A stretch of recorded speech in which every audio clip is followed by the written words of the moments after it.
Hello, everybody, and welcome to this week's episode of Mouse Minds. We are live for you here on YouTube and, of course, on Facebook as well.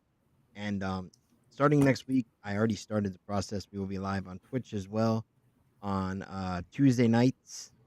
We will be live on there as well, so you can watch us on there too. That's Tuesday nights at 8:30. We want to welcome you for joining us for another week's episode here. And of course, as always, you can catch us at 5 p.m. on Fridays on your favorite podcasting platform. And we have the full gang here today, and I'm so excited. We have Luella here. Hello. We have Michael, Hey, and I see Lisa there too. I don't know if she's. I'm here. Hello. So JD we Vance was supposed to be joining us, but I believe he has other things to take care of tonight. So, how come every time we do this is some kind of a presidential debate or vice presidential debate? I honestly have we Uh, it'll be over soon, I guess. I don't know. just about. Give it a month. So we are here live for you this week. And we've got a great topic to discuss this week. I wanted to talk about uh i- immersiveness in the parks where, you know, Disney really puts you into the story and not only through attractions but also the surrounding areas as well, the lands that they put you in. Where do you where do you feel most immersed? You know, what is the what is it like for the storytelling of Disney inside the parks, which is one of the things that we all know they're extremely well at. So kind of go through and have everybody give their favorite immersive experiences at the parks, what it means to them to be immersive in the parks, things like that. So whoever wants to go first, to give me your favorite, most immersive thing that really draws you into the story in the parks. Go ahead. Okay, I'll start. And I think that really what immersive means to me is the moment I step into wherever it starts to begin, I feel like I'm in whatever it could be, a TV show, a movie, and I've left my world. And I think that's why we go to the parks is we want to leave a part of reality, kind of suspend reality and be in the movie that we love, or maybe we might not even love it and then afterwards we love it. So I think for me, and being here from the West Coast, probably my very first kind of feel of immersion and being lost in the world was when I entered Cars Land. And I thought that was a very big game changer because I think Disney has always been good at storytelling, but full on immersion, um, didn't really see it until after Universal's Harry Potter. Like I felt that up the game for Disney to do not just a ride or maybe expand to the line, but a full land. And so when I saw Cars Land, I got goosebumps. And I don't even like the movie Cars that much, to tell you the truth. But I thought that was on point. Because what it wants to you want to do is right suspend belief and put you Mhm. in it, and then fall in love all over again with that movie, if that was the goal, or just to kind of enjoy the moment of being there. I totally have to agree with you on that one. And Cars Land is an excellent choice. You know, the thing about Cars Land is the small details. Like the the it's just so perfectly, it looks like a slice of like old Route 66 right there in the park. And the city and Flo's Cafe and everything is just the neon at night. I mean, there's so many elements in there that really draw you into the story. And it's amazing how you what is it, you turn that corner there and you're just in it. That's just it's still And amazing it's to me. yeah, and it's like we're the car. And that's Mhm. whenever I watched that movie, and it was a long time ago and I seen that movie, I used to imagine, gosh, I wonder what it's like in that motel. And then when you go there, it's like, oh my gosh, this is how it would have been like if I was a car in the motel. And Mhm. like you said, it's the little details, like looking into the window and there's something there. They, they dotted their I's and crossed their T's, and for our enjoyment. We're really the winners here.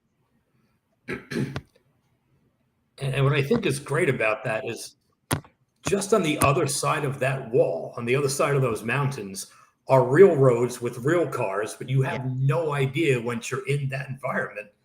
You forget that how close you are to reality. And I think by building that and setting it up the way they do and building that berm, it's fantastic.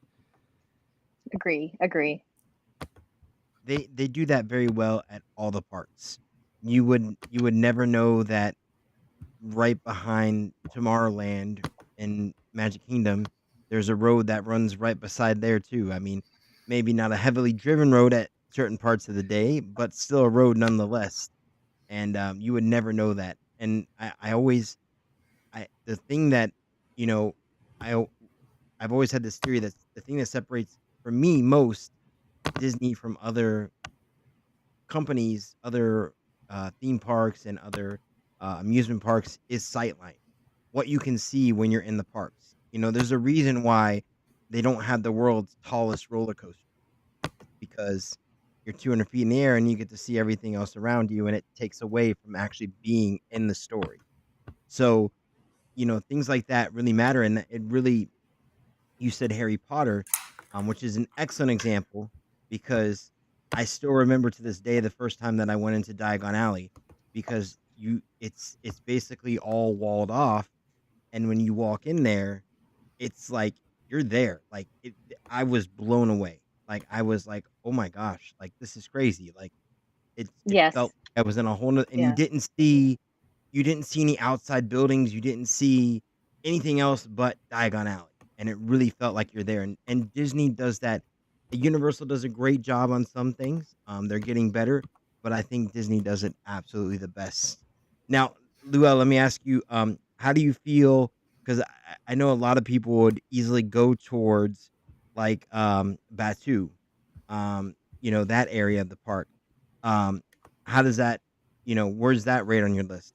Oh, I think Batu is amazing. But the reason why I mentioned Cars Land is Mhm. Cars Land was the first for me that felt the full land immersion. Now, in Batu, wouldn't expect any less, you know. But Cars Land was years ago, and so I thought that was really like changed the game. I mean, now I think it's tougher. But this is what we're going to expect. Like, Mhm. Batu is fantastic. It should be fantastic. Unfortunately, I don't have a lot of leeway for them. It better be good. Um, uh, but Cars Land, if you ever seen that, it felt like you were walking into a cartoon. And they have, Peter Pan ride. They have amazing rides, Alice in Wonderland. But to be as if you're in the movie from the moment you cross it, the food, the the decor, just a whole acres of land. That's why. But Batu is way up there. I love Batu. I love I love Batu because I love Star Wars. Like I said, that's what I expected. Michael, what's your take on this? See, I think with Batu, after a while, when it was first out, it was really cool. But I think the more I go, the more I'm over it. And it's like, okay, the Falcon's there. I get it. Okay. It's not where it had been, but it's still, I love, especially new people walking behind them. And when one of the ships flies over, that they actually look up and try to see where that sound is coming from. Like they actually think that this ship's taking off over them, or the radio broadcast, they'll just stop and kind of cock their head and listen to what's going on. So watching other people get immersed, especially new folks, everything that they aim to build, they did it, and they've got people guessing.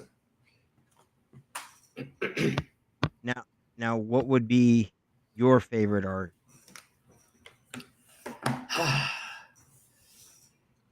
was thinking about that today, and I don't know if I can go on the safari ride and see it as a ride, but if you kind of close your eyes and squint enough, you can actually pretend that you're in a safari. And for the expanse that they have on that land, It's not some little trek through, a great adventure 2-minute drive through, and then the care that they put in and the barriers that you don't see and how all the animals are living side by side, but they're not. I think that the way they built that is also incredible. And having people take pictures of things that the rest of us know are fake, because for the first time they're hearing, hey, look, it's a dung heap that some animals took 10 years to build, even though it's an Imagineer with some concrete and brown spray paint. Oh, let me take a picture of that. Hey, look, it's an ostrich egg that's been there since the park opened, and it somehow hasn't hatched yet. We haven't seen an ostrich anywhere on this trek. The fact that it's so immersive and that folks actually believe that they are where they are, great job there by the Imagineers. Totally agree 100%. And, we keep going back to the same thing, but with Disney, it's always the devil is in the details. It's going the extra mile to add the little details and do the little things that make it that much more memorable. That are just so over the top that are almost unnecessary. Like, for example, um, at Harambe Market at Animal Kingdom, you have Zuri's Sweet Shop, which is basically a copy of, to an extent, a copy of a sweet shop in Africa that is owned by Zuri, and they have her picture on the wall and everything else. And Imagineers went to this location. Like, that is so unnecessary. Like, like, like, why? There's Why? always they make a backstory of every Exactly. store, so it's nice. Well, it's not even a backstory. I've actually looked it up. It's a real story. She's Yeah. a real person. It's a real thing. It's like Mhm. flew the Imagineers out to Africa just to have this experience and then come back and recreate it here, which is like incredible. And that's just what they do. They do it so well. And I think Disney has always done it well. I think modern technology, um, I think for us at least, on our coast, I think we really started with like Pandora and areas like that to really get into that super immersiveness. Um, because we've always had themed lands. Of course, we have themed lands in Magic Kingdom, but like for Fantasyland, is a bunch of different themed attractions in one area, and the same way it's not a whole land per se for one attraction or one theme, or one IP. So, having areas like Pandora and of course Arbatu over here and everything else is just incredible. I mean, look at how amazing Pandora looks. It's incredible. I mean, they've created these amazing rock works that fly in the sky and everything else, and it's I mean, even the thing about Pandora is they even went the extra mile for a park that isn't really even open at night and made Pandora look better at night. And they added the black lights around Pandora to make the floors glow and everything else. So it's really incredible the amount of detail that they put into all the lands inside the park. Yeah, All I lands. totally agree. And like I said, I'm not even a fan of Pandora, and I love that land. Yeah, I'm exactly the same way. I'm not a. Or I've seen the movies, but yeah, it's really Avatar. gorgeous. That's what I'm not a fan of Avatar, but Yeah, Avatar. Yeah, yeah, but yeah, I think that's where it's really on point. You don't really have to be a fan, but you can appreciate being immersed in it and enjoying it and appreciating and feeling like you're there. You really feel like you're there. And you, I, they're putting Pandora in California, right? Aren't they putting it yeah. into Disneyland? I think the Oh, plan yeah. is to have it in DCA, but it remains to be seen really what they're going to do. I think you've all been to DCA and Disneyland. There's not a lot of land there. Right. So I right. think everyone is curious of what they're going to do. It's prime real estate. It probably costs more because each square foot costs a lot here. But I wouldn't doubt that They have that. They wouldn't have announced that if they didn't have some blue sky Yeah. somewhere, right? Well, they said everything that they announced at D23 this year Yeah. has already had boots It's in the ground. So, yeah, yeah, are, yeah. you know, Not like done that. That well. Mary Poppins at Epcot, right? Where is that?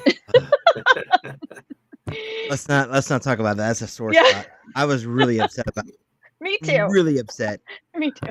That sounded so awesome. And we even had like a little teaser, and then Yeah, even in yeah. the park But we had a teaser, and we yeah. still didn't. Oh, David Copperfield experience all over again. Yeah. If you guys remember that story.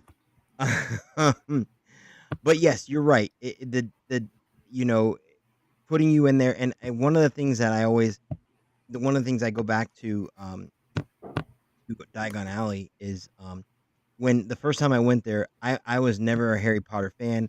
I've never I have not seen all of the movies. I've seen a few of them, but I never was a huge fan. But when I was the the in Diagon Alley, I I just completely was there, and it didn't matter to me it didn't mean anything to me that I had not seen all the movies. I got the story. It was all right there in Yeah. front of me, which is another thing that Disney does well. Mhm. You can be inside Batu and not know all the stories and still have an amazing experience. And I think right now that's something that really, really need when it comes to IPs, because not everybody has seen that IP. Not everybody knows, about Avatar or all the different stories that are going on in Batu. So we need to have those experiences that everyone can enjoy, whether you've seen those IPs or not. Yes. Lisa, I don't know if we lost Lisa. He was I having think we internet. did. Yeah. So, going back to the question here of, sort of favorite immersive lands, I will have to say, you know, it's really hard for me to pick because there's so many that are just incredible. There's between Batu and even just going back to something as simple as Main Street is incredible to me. I mean, how can you not forget the first time you were on Main Street? I mean, seeing those buildings, smelling those smells, it's something that I think as Disney fans we all think about to this day. I mean, I'm saying these words out loud, and I'm smelling the smells, and I'm hearing the sounds, and hearing the music, and hearing the laughter on Main Street. So that is, even back then, even when Walt created Disneyland, we had these amazing, amazing immersive experiences, and I think that's what has always carried the Disney parks higher and higher, and just keep people coming back. They keep wowing us. I mean, I rode Guardians of the Galaxy this past week, and I haven't ridden in probably months, more than that probably, and I just fell in love with it again. It's an amazing attraction. It puts you right in the story. I mean, the way they're utilizing technology now with where like doors just magically open and you're in a whole another world. It's just incredible. It's incredible.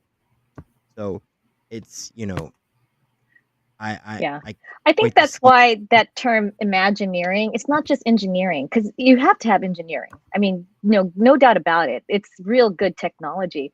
But Mhm. we can go to a Six Flags and ride an amazing roller coaster. Mhm. Amazing. Yeah. But it's a ride. It's we're not like getting sucked into the story. I mean, yeah, maybe they put a Superman sticker on it. We can pretend, but we're not getting sucked in. Not like where we are with like Guardians. We're sucked in and we believe it, and Mhm. we leave it just wanting more. And I guess it's a different audience, a different style, because I don't think a Six Flags park is where a Universal or Disney are, and I don't know if they need to be, because you've Oh got no, people coming exactly, local. Yeah, exactly. they're Yes, fine with collecting exactly. people's They're money and totally fine. jump on And it's just something. yeah, mentioning about what it's not just the engineering. That's why that term imagineering. It's like imagination and engineering. It's you would never think the two initially. Like when I first heard that word, like that's a funny word when I was a kid, and it's like, wow, that's really what it is.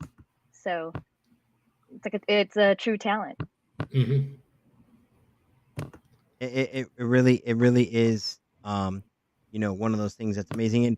And I will say, Disney does an amazing job at it. Universal has really stepped up their game. The Universal Creative, they're doing an amazing job at it right now as well. Especially um with the tech and everything else. Now speaking of tech, inside rides, this has always been kind of I guess a debate between a lot of people. Um, I'll put the question out to you guys when it comes to attractions. Do you prefer more live scene attractions, or do you prefer more screen based attractions? So when I say live based, I mean like animatronics, figurines, like animatronics, uh, different sets, things of that nature. Or do you guys prefer, I wouldn't say prefer, but enjoy the more screen-based attractions, the 3D attractions, things? See, to me, I think there's a space for both. Mhm. I think the screen-based stuff can take you places that not a 3D, but yeah, a 3D attraction can't. You're not going to be flying over Pandora without some kind of a suspended ride. Are you going to get to do all the dipping and flying that you can? Don't know. I went on the new King Kong ride with the screen based inside the truck. Mhm. Pretty cool. But then I had flashbacks of the original King Kong, which was awesome. I think today, by standards, I think it'd be a little tame, but two different experiences.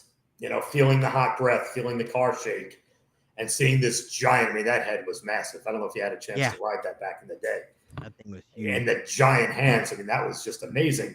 Hmm. But I think there was also a space for something like this because I don't know if they would go and build another giant King Kong head these days.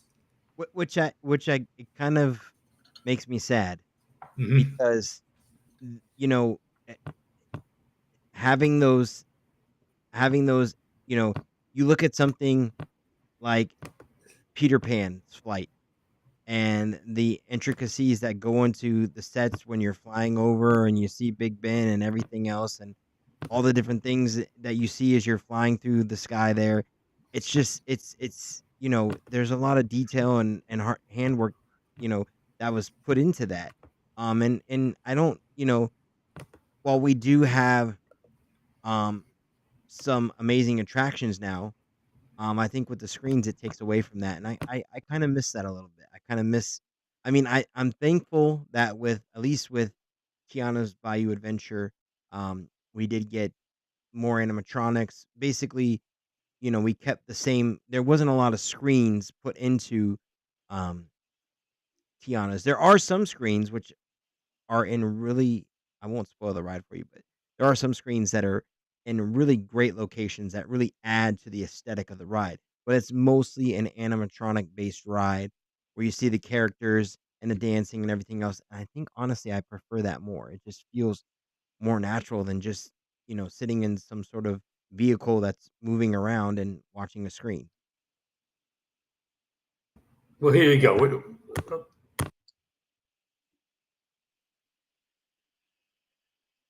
I lost you, Michael. We can't hear you. I'm going to bed. Oh, Okay, there you you got it. we can hear you. Oh It did. no, it's in and It out. did it again. That's it. I'm going to bed. That's it. But even if you just look at the two rides in Pandora, and I hope they do something better in California and they figure out, but if you take your Flight of Passage versus It's a Small Blue World ride, which one is the cooler ride? And they both have a line, but as far as the ride itself, Flight of Passage because of the screens. Otherwise, you're in a boat and you're looking at little leaves shaking, and then, oh, look, it's a giant shaman for some reason. And then you get off the ride. So, the screens there, I think, really enhance the experience. Cars Land, if that was 100% screen based, I don't know if it would be as cool for the racer ride. Well, I do think there's The a good fact, mix too of I do think there's a good mix of screens and actual um physical, animatronics, physical scenes, things like that. Because if you look at something like the Ratatouille ride, it's a great mix of physical sets plus screens. And I wish it was a little more leaning towards the physical sets, but they do a great job. And the only reason I say this because I I wrote it recently and really begin to appreciate a lot more just for the fact that you do have those big sets that you roll through that are physical, but you also have the screens too, and it's a good mix. I think there's a good balance. You guys feel the same way? Yeah, I wouldn't want to get rid of either as long as they enhance each other. And when they upgraded Indiana Jones over here, Mhm. they put a lot more screens, and actually, it really enhanced the ride. It made it even, I felt, more immersive. So I think when done right, it's good. And I'm so happy to hear about Tiana. Tiana is going to open up here in November. And I'm so happy to hear of all the animatronics. And it's just not Yeah. going to be some screen. So dumb. Because Spider-Man is screens here because it's an immersive like shooting ride. But Mhm. after that was the goal it's to compete and shoot. So kind of like Toy Story.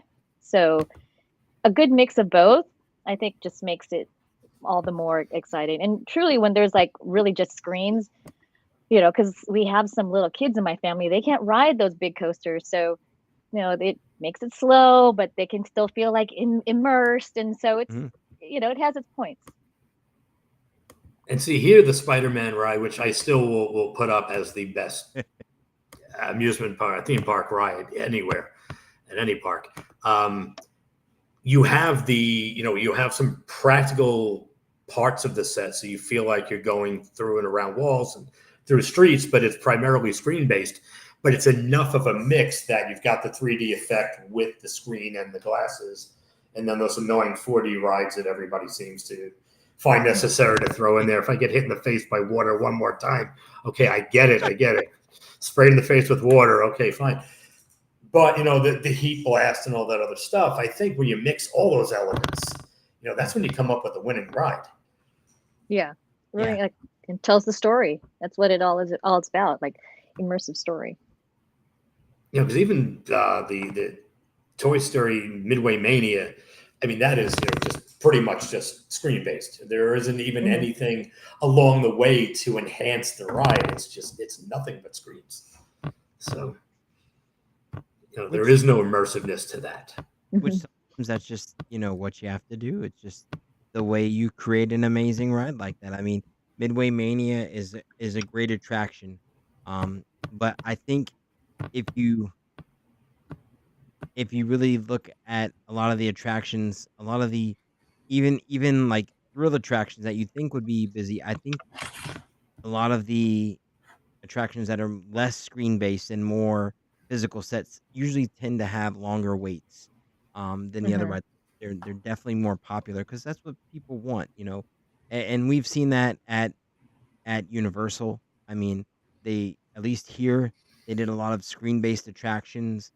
There was like a time where that was all they were doing, and a lot of those attractions don't have huge waits. They're not popular attractions. Just especially things like Fast and the Furious. People don't really they don't go out of their way for something like that. So I don't think that going all screens is the way to go, but I do think there is a nice mix because the screens actually do complement the attraction very well.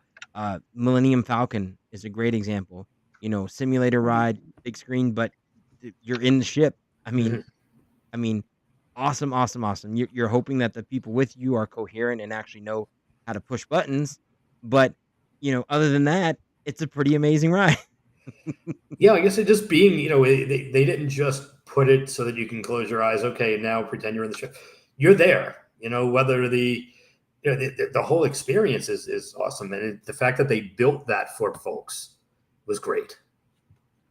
Giving you the chance to walk into the Millennium Falcon, not just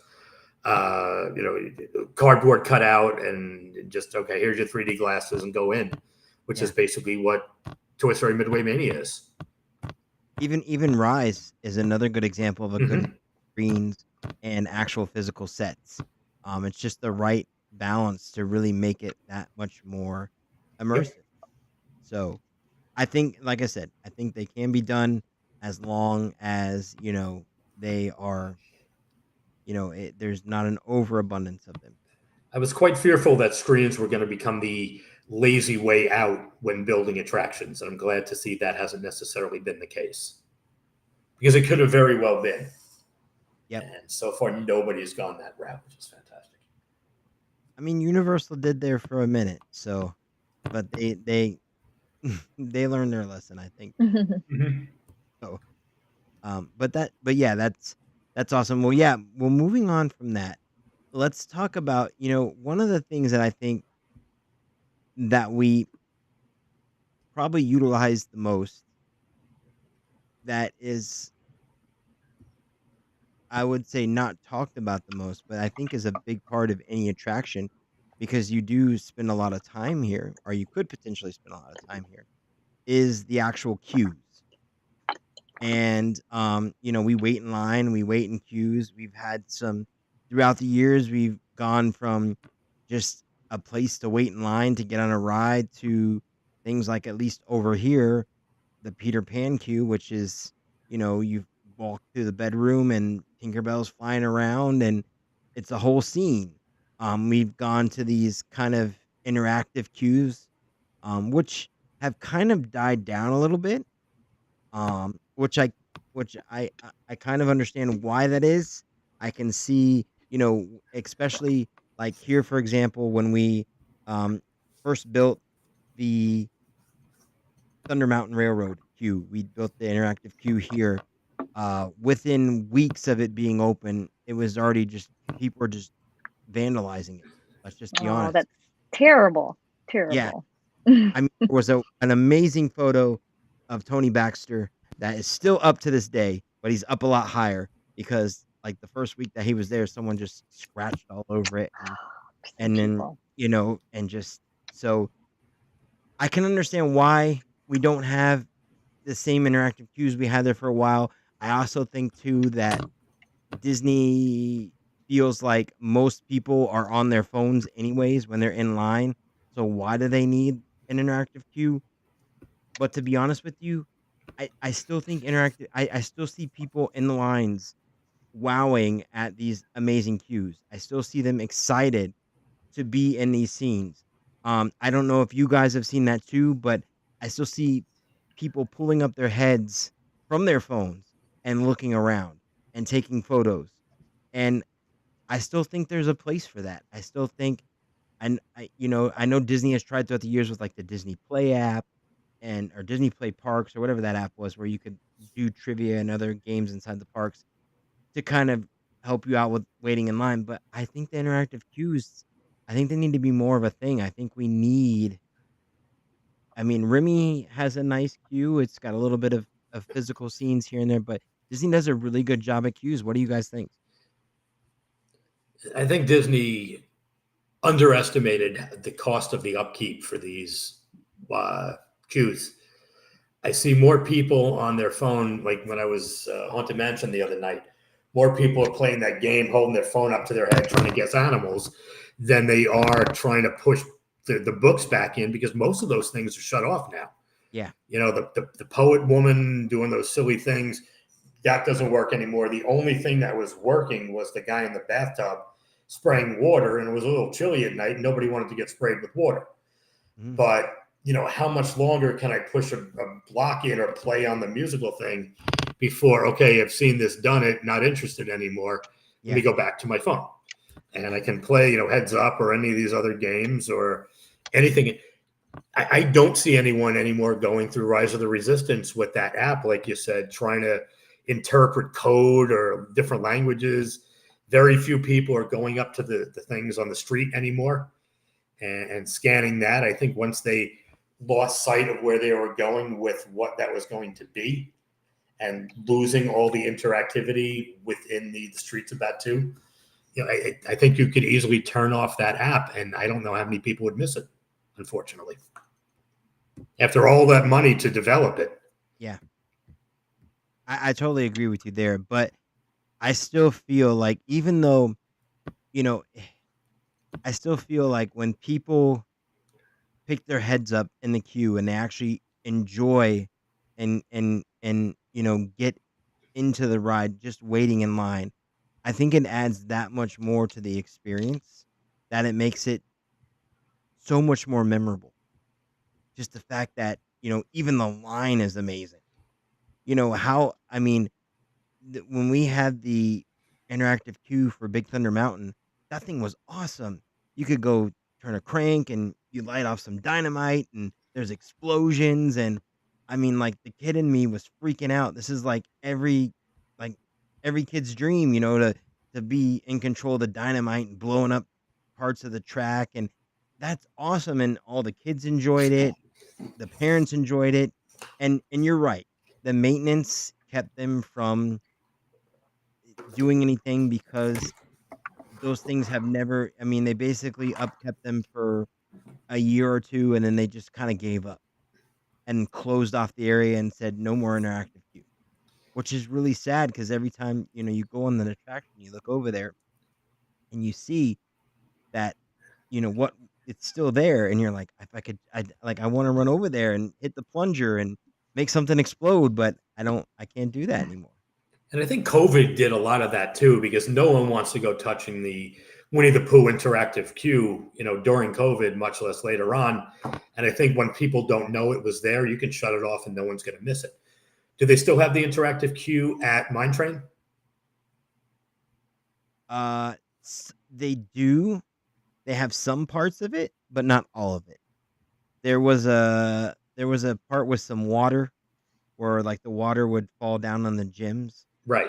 And I don't think that works anymore, but the part where you spin the barrel with the gyms in it, that part works as I well. wonder, now that I'm thinking of it, if how much COVID had an impact on these interactive queues.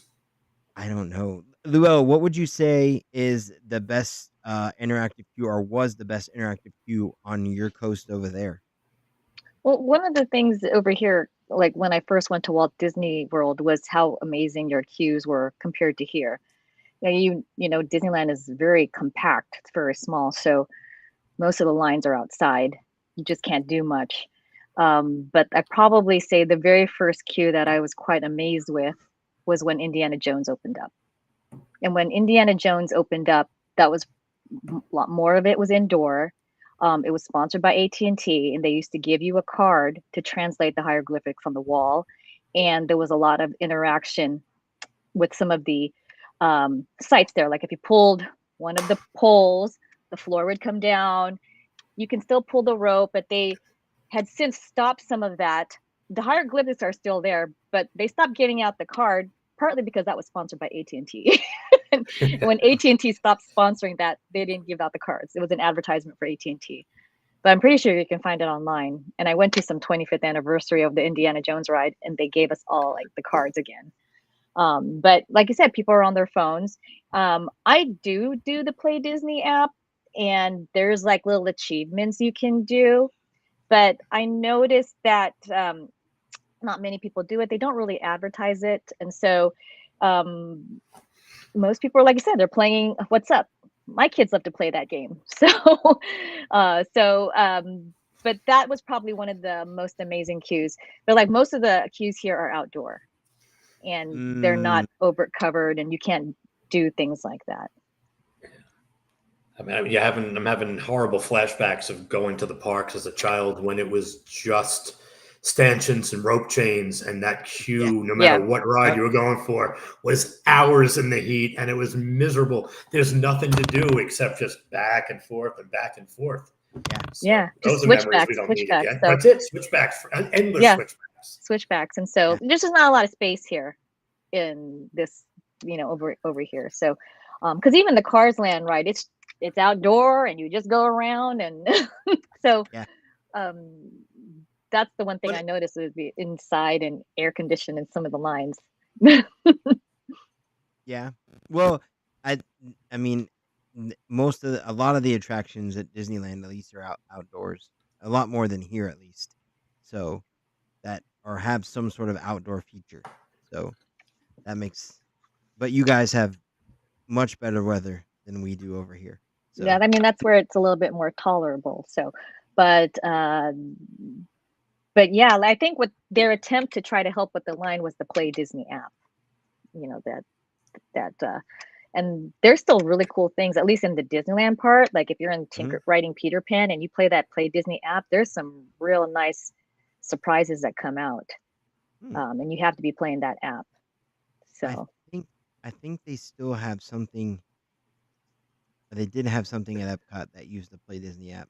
I don't know. I'd have to yeah, check. I, but it yeah. I've never. it's a switchback line. Yeah, That's all it is there. So they yeah. have to do something. I mean, I don't think they ever promoted the Play app. I never saw it really promoted in the. Mm. I'm. Oh, I I will think, say, but not in the park. Mickey's Runaway Railway has an amazing queue here. Hmm. Okay. They thoughtfully thought about that queue, um, different than at Hollywood Studios. So I'm gonna have to say that's my favorite queue. You mean where they put absolutely no thought into the queue out here? Okay.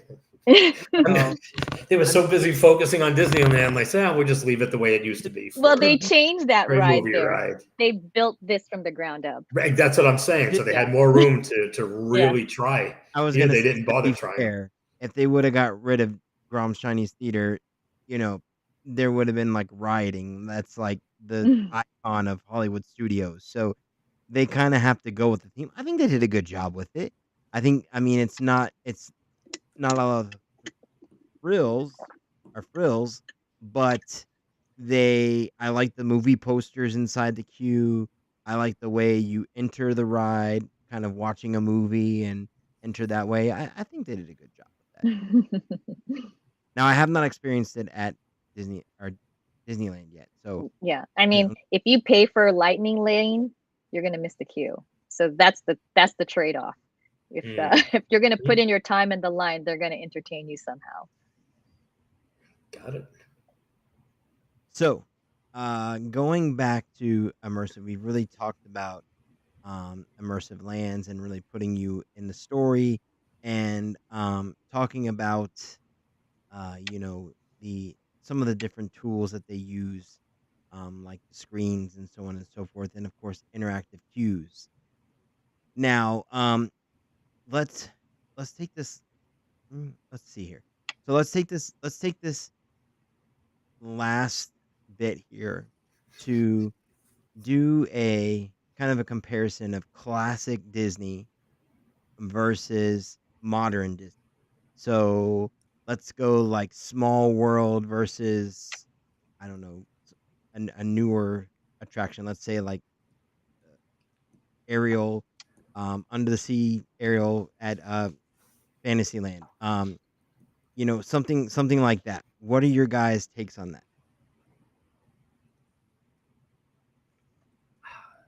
See, for me, anything beats It's a Small World. In California, it's a little cooler setup. You got the characters in there. The one out here, it's unending. And if the boats back up and you're not getting off for another 20 minutes and you just sit there, you know, it, I don't know what else you could do to it, but I don't know if it's anyone's favorite ride, for the line and for what it is. So I'll always go for something that's a little more enhanced, little more to it, little more to see, little more to do. I feel like 2 or 3 countries in, it's like, okay, been here, done that. Where's the next part? Where does it shift into something different? And it doesn't. So that's the part for me. So I think as they're building these new rides and changing things up and saying, okay, well, how do you take a Maelstrom and turn it into Frozen and still give people different sequences? Okay, here's the part for this, here's the part for that. and you keep building on the story. I don't think It's a Small World builds on a story. It's one lateral story beginning to end. But I also feel like too, there's nostalgia in that attraction. And that's all it is nostalgia. People. It consistently has a line. You'd think it'd be a walk on all the time, but it's not always a walk on. There's times when it's a 30, 40-minute wait to ride It's every Small. 3-year-old's first ride at some point. You know, That is a good point. That is, you're not wrong there. But I think you're right. I think nostalgia drives a lot of our love for older attractions. I don't know, like most Disney fans, we're very upset when things go away. People are still fuming about the potential, or, well, I guess we kind of know, but the losing Tom Sawyer Island and Rivers of America at Magic Kingdom for some of the new Cars stuff that they're planning to build inside the park. But honestly, I understand if they ever took away the People Mover from Magic Kingdom, I would be very upset. That's just one of those things that I think we all have those things in the park that we go straight towards as soon as we get in, that maybe have a smaller wait, but give us that nostalgia and comfort. And that's, to me, that's riding the People Mover. Typically you don't have to wait 5 minutes, and you can just sit in there and you're inside the park and you can just enjoy yourself. well, if you So don't think nostalgia is important, don't think that when I get back out there to Disneyland, the first thing I'm going to ride is Snow White followed by Mr. Toad. It's going to happen, and it's purely nostalgia. It's not like, well, I've been on it in Disney World, I don't need to ride it ever again. It's been a decade, maybe more.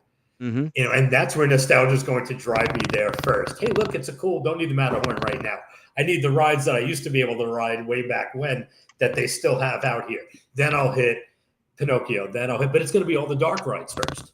The rides we don't have, plus the rides we used to have. yeah. Yeah. I have there's a really special place in my heart for It's a Small World. But I will say I've ridden the one at Walt Disney World and I'm not very impressed. I think that it kind of is like an afterthought, even the layout. So that's why sometimes I say I don't think it's necessary to put all the rides in each park. But It's a Small World here is really fun. I think I also you have a lot of memories in it because it's probably, like you said, your first ride. You rode it with your parents, you rode it with your hmm grandparents. It's a family ride. And then here we have, part of the fun thing is to look for the Disney characters for here, right? Mhm. I keep looking for the Disney characters. And then the ride changes at Christmas time, so there's the Christmas overlay. So then that totally changes and keeps it fresh. So, and I've been to a couple overseas park and I need to ride It's a Small World, because they have It's a Small World there.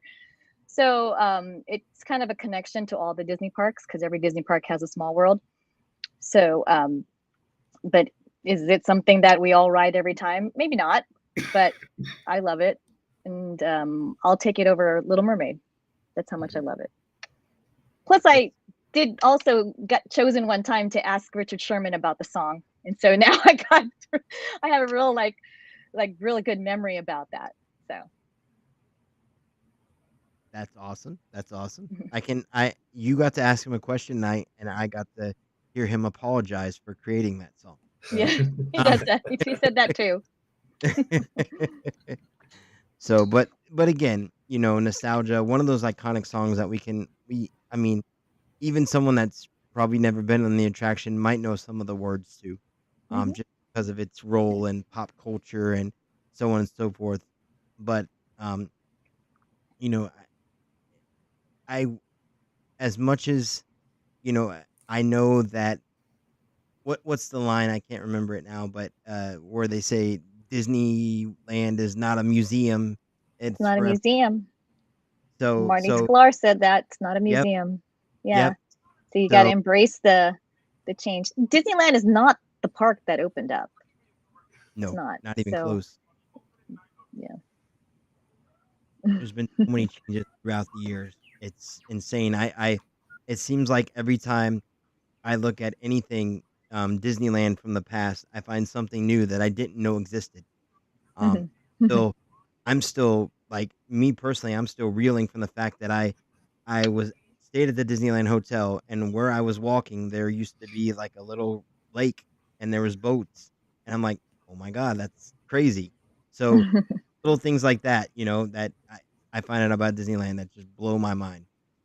But yeah, nostalgia is a great park, but I still think like this is gonna maybe this is just the Disney fan in me, but I still think that like if Disney was to ever open a park or some sort of experience that showcased former attractions in some way, shape, or form, I still think that it would be hugely popular.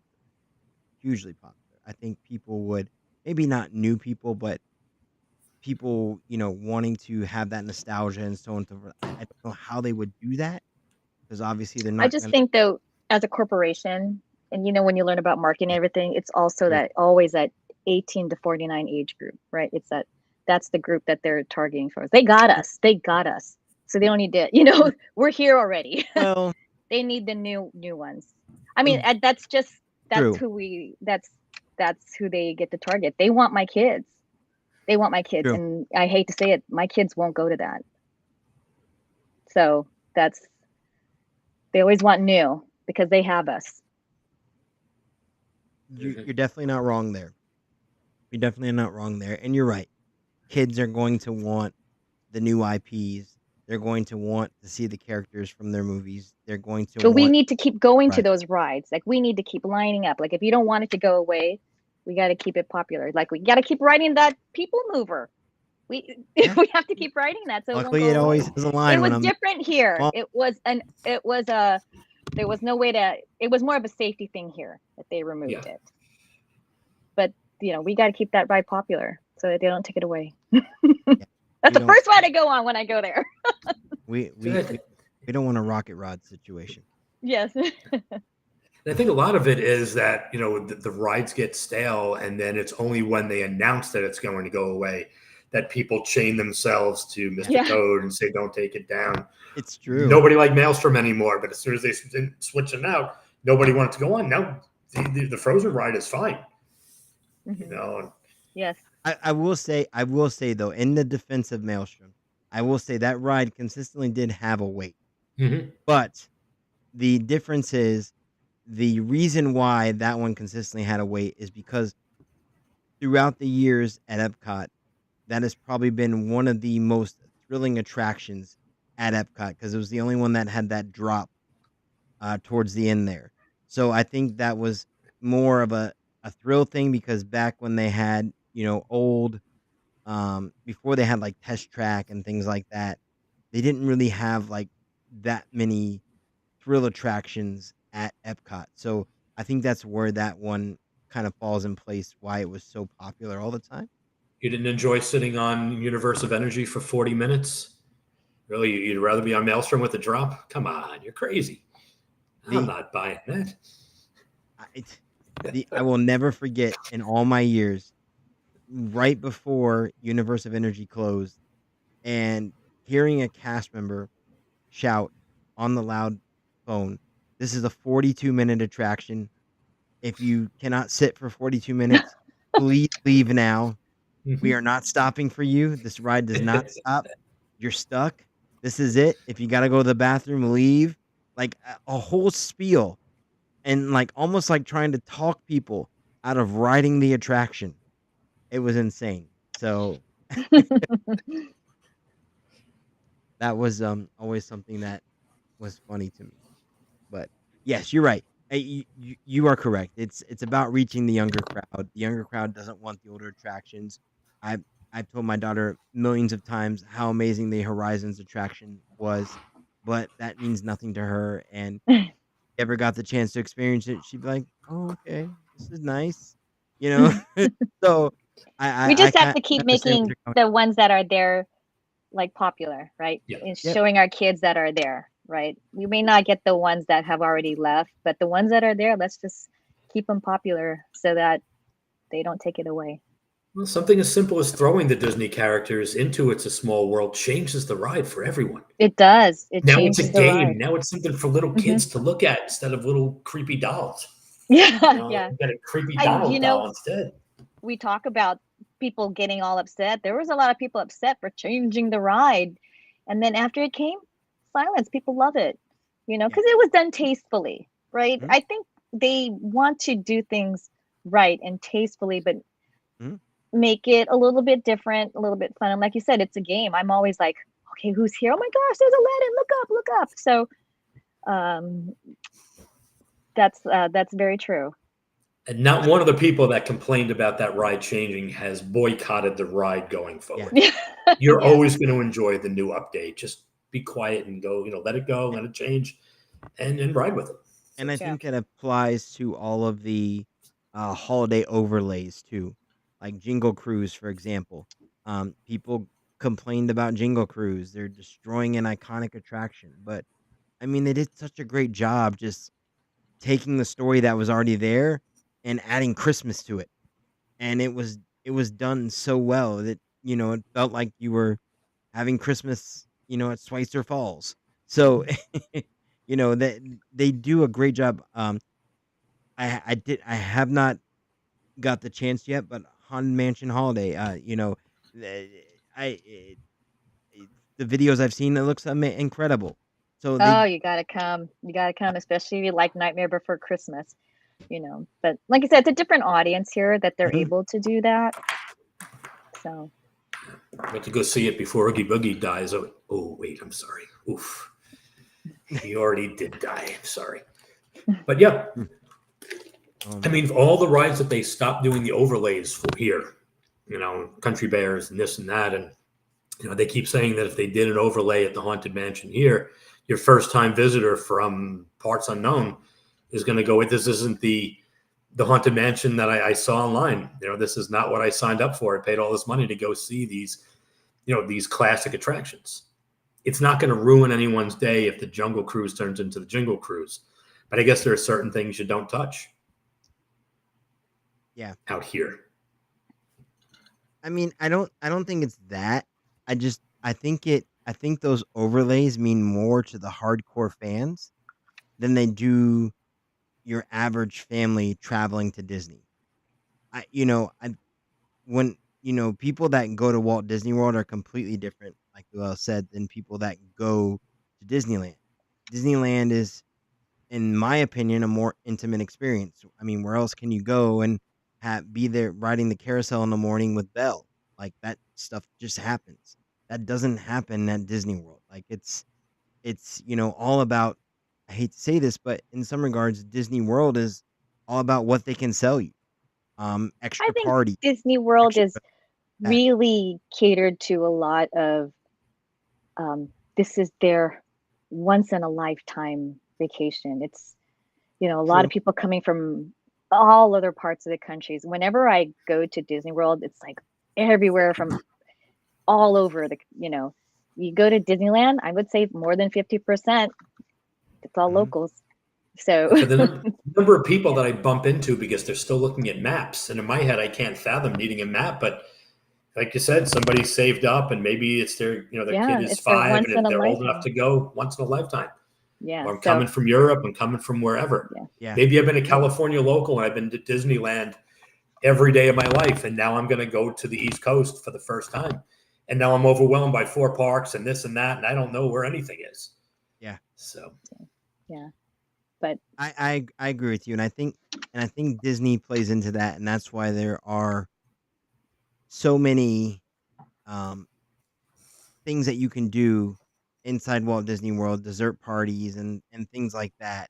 More so, I think, on this coast, just because of the fact that it is those people that are taking that once in a lifetime trip, and they're willing to spend more on things like that because those mean, that's extra, better fireworks viewing, or that moment to spend with their family having desserts and then watching fireworks. Whereas like in California, they had those amazing parties. They had what Disney afternoons. They had like I think they had a 90s one once. But different like hours parties that, to me as a fan, uh, as a hardcore Disney fan, appeal more to me than say a dessert party for, Phantasmic. Those things don't appeal to me as much as like a Disney afternoons party does. Like that blows my mind that they even had something like that. That's really cool. So, but like having a dessert party, okay, it's one of those things like you do once and then you do one dessert party and then you really don't have to do them. You kind of get the idea, and it's not something you're willing to spend the extra money. I don't know about you, Michael, but that's just my opinion. Yeah, I don't spend, especially now I'm so local. I don't spend any of those things. I'm not going to the Halloween party, maybe the Christmas party, because I like Christmas over Halloween. But you won't catch me at a dessert party. It Yeah. doesn't make sense. I can see the fireworks any night from any location. I can't eat that many cupcakes to pay 100 and change. It's not happening. Yeah. Yeah. I use the fireworks as a time to jump on shorter lines. So certain things aren't as important to me. But for somebody who's coming here once and they really want to make sure they have that good viewing, and I've already sunk a few thousand into this trip, what's another $100 per person at that point? If I can fit it into my budget, I'll do it. And if this is, again, your once in a lifetime trip, then this may be your one time to see the fireworks at Magic Kingdom. So you got to, make sure that happens to the best of your ability. So I completely understand that. Well, I think that's going to do it for this week's show. This has been an amazing topic this week, diving into the immersiveness of the Disney parks.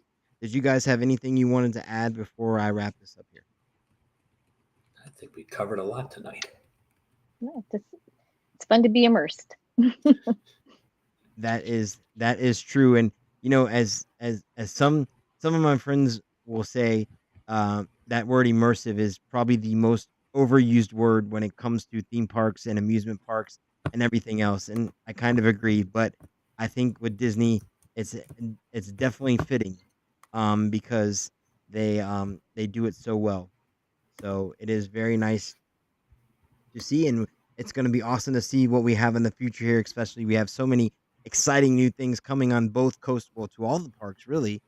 So many new exciting things coming. So it'll really be really awesome to see how those put us into those lands. Especially, I'm curious how the Cars edition in Magic Kingdom is going to transport us into that storyline, because it's not the typical, it's not like the Cars Land storyline. It's not the typical, um, Mhm. you know, story there. So we'll see how that goes. But I'm very curious to see how that plays out. But I will say this, because I've definitely been that one person that is on the fence about everything that Imagineering does, and like, oh my gosh, they're tearing this down to put this up, and oh my gosh, they're destroying it, and I've been that person before. But over the years, I've learned just have to trust Imagineering, because whatever they produce is probably going to be pretty epic. I don't think we've had too many rides in the last like 10 years that have not proven to be epic in some way, shape, or form. So I can't really think of any that off the top of my head. So trust in Imagineering, things will be awesome. But that being said, I'm going to wrap up this week's show. As always, I say if you can dream it, you can do it. So do it this week. And we thank you all for joining us. Make sure you check us out every Friday on 5 on your favorite podcasting platform. Find us on Facebook, Mouse Minds. And then I will post on our Facebook once we get our Twitch set up. And we'll go ahead and get that going for next week's live recording, as well as Facebook and YouTube as well. Always at 8:30 every week. So we definitely thank you for joining us, and I will say